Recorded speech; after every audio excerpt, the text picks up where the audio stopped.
Lamar Jackson is back, and apparently so are the Miami Dolphins. But really, are they?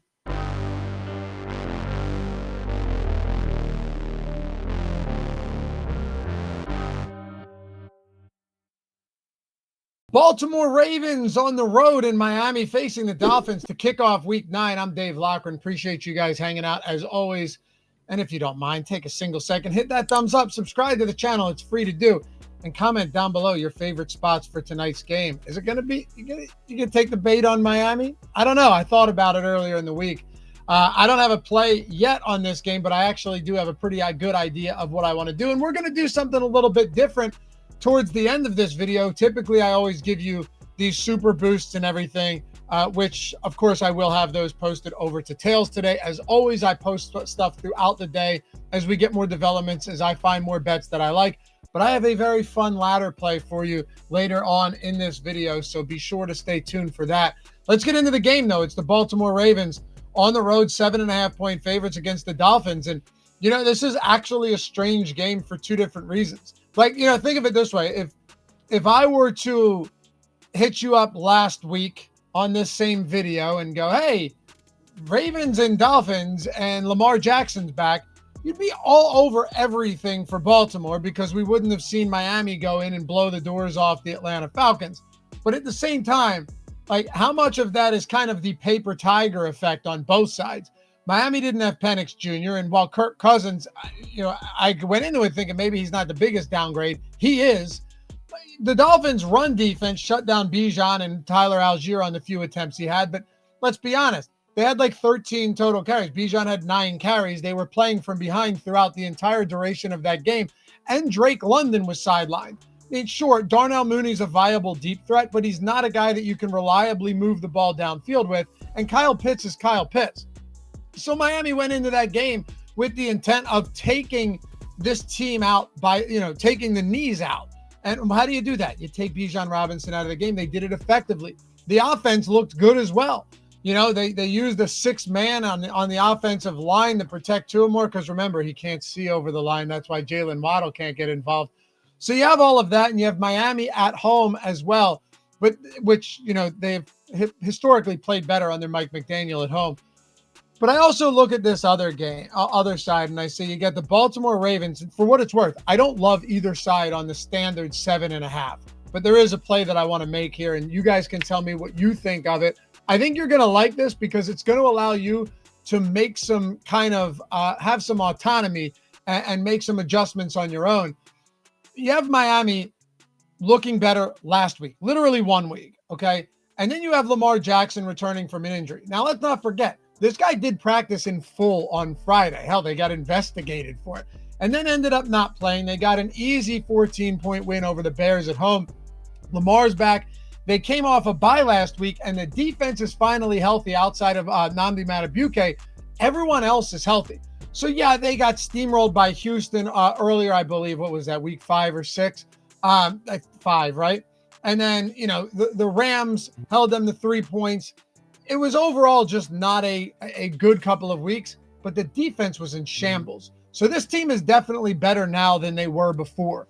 With that in mind, here's what I want to do. You have Lamar, and we're going to have a Derrick Henry prop in a second. I never, ever take these marquee players, ever. But today I think is a very interesting time to do it, and I'm going to tell you why. But I think we could tease with a 7-point teaser, take this Ravens team down to half a point. So now all they have to do is win outright in this game. And if they can do that, what does that mean? You can go in with a 3-team teaser into Sunday with, if you want the Packers, you can tease them down to -6.5 at home against the Panthers. You can take the LA Chargers. You can tease them down to 2.5 with a 7-point teaser against the Tennessee Titans. If there's 13.5s out there on the Rams, you can grab them under 6 or under 7 against the against Tyler Shuck and the New Orleans Saints. To me, and also the Lions at home as 8.5-point favorites this week against Minnesota. I typically do not run a lot of teasers, but I do think this is one of those odd weeks with so many massive favorites that the teasers are actually viable. So keep that one in mind. That's what I'm going to do. I will throw one up on Tails. And aside from that, I want to talk about our ladder play of the day. Now, like I said, if you're not following me on Tails, all of my bets are free all season long. I know many of you already know that. Shout out to all of you who are over there already, but 100% free. We ask for nothing of you. Outside of, if you're loving the Tails app, leave us a rating and a review, a 5-star rating and a review. That would go a longer way than anything else you could do.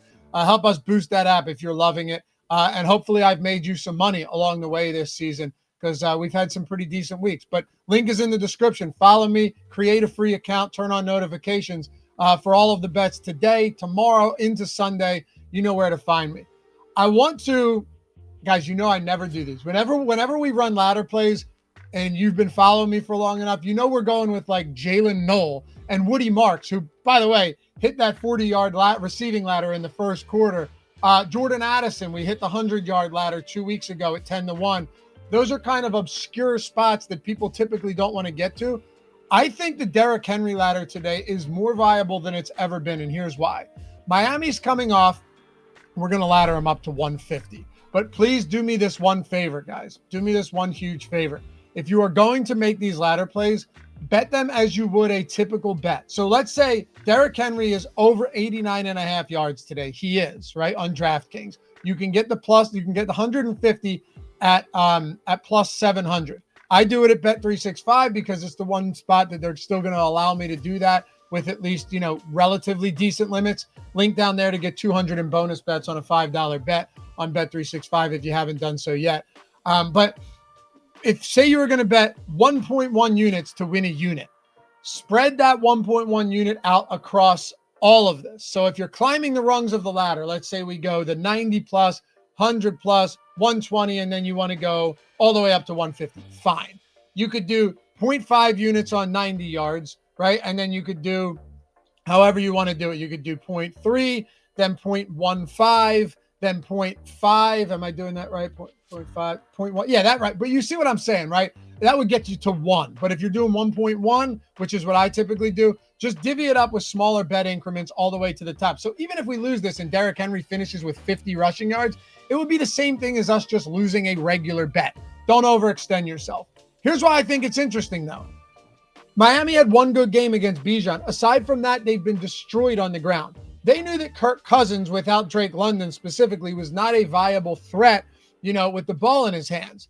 But Lamar Jackson is. Zay Flowers is. You still have Mark Andrews, Isaiah Likely. You have Rashad Bateman. They have a lot of weapons, and you have a mobile quarterback in Lamar Jackson who you have to account for on every single snap. So do I think Miami just figured their run defense out in 1 week going up against an Atlanta team that limped in and out of that game? No. So I'd rather take a shot on Henry having one of these explosive, insane games like we've seen from, Rico Dowdle against them. Who else had crazy games against Miami? There's been plenty of them this season, right? Kamani Vidal had a huge game against them on fewer carries than we'd project Derrick Henry for. So that's what I'm doing. I already did. I bet it up to 150 plus 700. It's a fun bet tonight, if nothing else, right? But I do think there is a path for Henry to get there. And I think if Miami didn't put together the numbers that they did last week against Bijan, that you would be seeing a much higher total, probably sitting around like 100 on the standard line for Henry if, Bijan came in and beat them up last week. I'm just not convinced that they're the real deal on run D. And if we're going to get paid off, let's get paid off in a big way. If not, well, we lose it like we lost any other prop. Anyway, you guys have a great day. Appreciate you hanging out as always. 21 years or older to gamble. Gambling problem, call or text 1-800-GAMBLER. And I'll see you over there on Tails for some more bets on Thursday Night Football. Bye-bye.